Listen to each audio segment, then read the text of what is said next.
Tutajaribu kufanya zoezi hili ambalo bass inatoka do mpaka do, na hizi sauti nyingine zinaenda noti nyingine tofauti tofauti.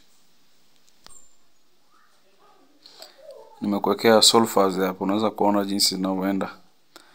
Left nimekuwekea na right.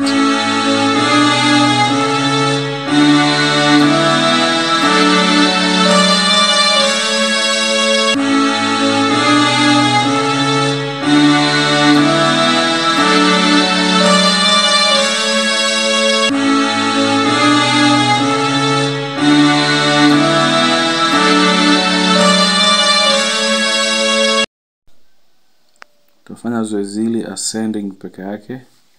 Nitakuja kukuletea zoezi lingine likiwa descending.